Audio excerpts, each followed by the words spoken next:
Brahmachari convention here at Bhaktivedanta Manor,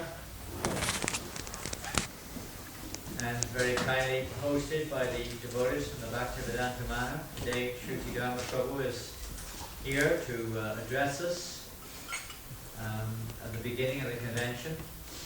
So we would like to request him to say a few words, welcoming everybody and sharing his association with us all. So please, we don't want to go on too long because we do have Bhakti Vigyan Raj will begin at 12 o'clock presentation. So we'll hand over to Shruti Dharma Prabhu. Thank you all very much. Hare Krishna. Hare Krishna.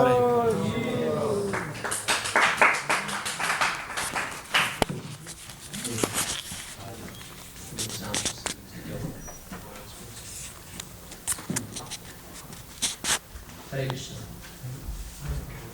We've already warmly welcomed everyone. Unfortunately, after the warm welcome, the sun has gone away. As Srila Prabhupada would say, that England is golden when the sun shines.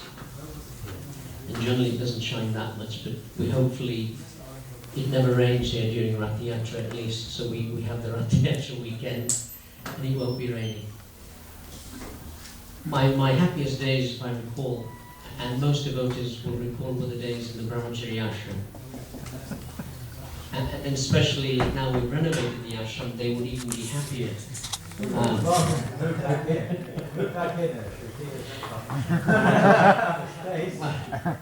I do have a locker upstairs, Maharaj, already.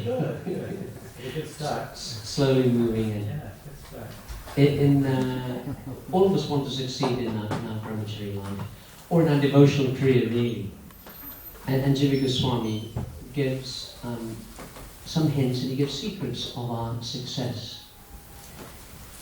And he says, for those that want to succeed in their devotional practices, in their devotional life, he gives, because there's hundreds of success formulas throughout the Bhagavatam and the Puranas, so many things which are given there. And he narrows it down to two things.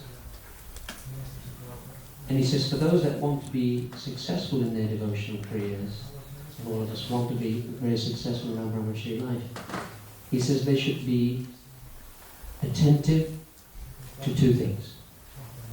Attentive in their chanting of the holy name, and attentive in their relationships.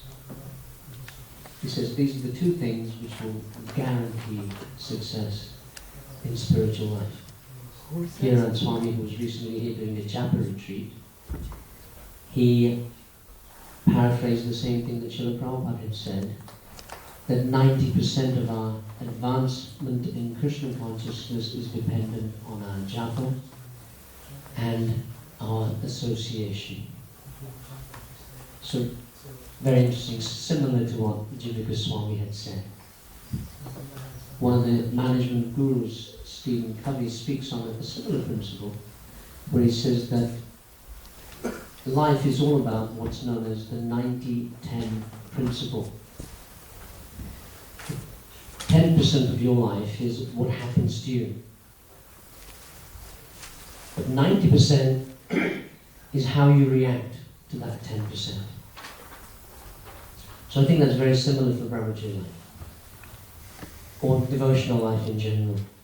But 10% is what may happen to us during our spiritual journey. But 90% is how we react to that. And brahmachari life is all about training.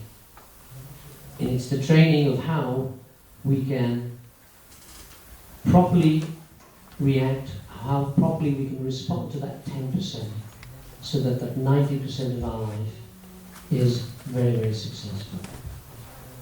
Charikya Pandit, in concluding here, similarly speaks about what's known as the Chatur Anda.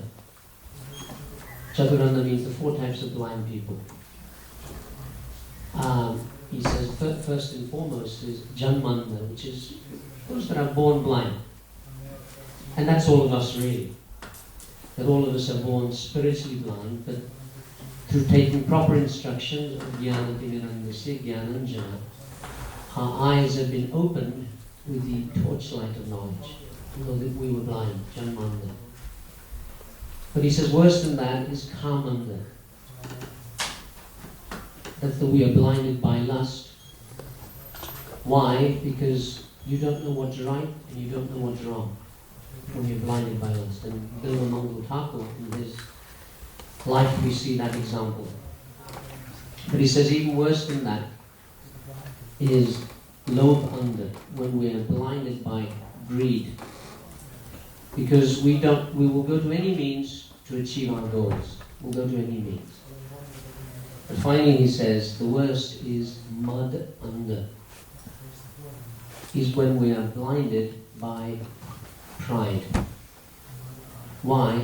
He says because no one can instruct you. And that's the worst. And Srila Prabhupada says, in the Vedic literatures, there are two greatest fools. Duryodhana and Ravana. He says Duryodhana, although Krishna had instructed him so many times, he was so blinded by pride he couldn't listen. Even God himself was instructing him. And same with Ravana, he was instructed, give up Sita, whether it was Hanuman, whether it was Angad, whether it was Sita, whether it was a variety of individuals who told him. His own brother told him. His wife told him, but still he couldn't do it. So Prabhupada says, this is blinded by pride. So we'll hear a lot in the next week or so. And it's all about Tatasyantus Tamam Nityam Tusyanti Cha Ramanti Cha. But the Brahmachari Convention really is all about that.